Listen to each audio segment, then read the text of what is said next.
நீரிலும் வாழுவேன், நிலத்திலும் வாழுவேன். நீண்ட ஆயுளுடைய எனக்கு இறைவன் கொடுத்த கவசமும் இருக்கு. நான் யார்? விடுகதைக்கு ஆன்சர் தெரிஞ்சிச்சுன்னா கமெண்ட் பண்ணுங்க. இல்லை வீடியோட எண்டில் நான் ஆன்சர் சொல்லியிருக்கேன், பார்த்து தெரிஞ்சுக்கோங்க.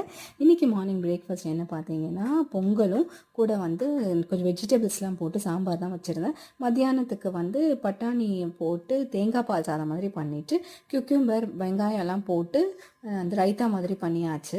இன்றைக்கி வந்து ஒரு சின்ன டிப்பு, என்ன மாதிரி நீங்கள் பட்டாணி சாதம் செய்யறதுக்கு பட்டாணி ஊற வைக்க மறந்துட்டீங்கன்னா நீங்கள் வந்து என்ன பண்ணுங்கள், ஒரு காலையில் வந்து நான் காலையில் தான் ஊற வச்சுருந்தேன். நல்லா தண்ணியை சூடு பண்ணிவிட்டு அதில் வந்து இந்த பட்டாணியை வாஷ் பண்ணி போட்டுட்டு இது எல்லாத்தையுமே வந்து ஒரு ஃப்ளாஸ்கில் வந்து ஊற்றி ஒரு 1 ஹவர் வச்சுருங்க. சூப்பராக பட்டாணி வந்து ஊறி போயிடும். கண்டிப்பாக ட்ரை பண்ணுங்கள், இது ஒர்க் அவுட் ஆகும். ஏன்னா நான் இன்றைக்கி மறந்து போயிட்டு 6 மணிக்கு தான் ஊற வச்சேன். சூப்பராக வந்து ஊறி இருந்தது. ட்ரை பண்ணுங்கள். நான் கேட்டு விடுகிறதுக்கு ஆமை தான் ஆன்சர். பாய்.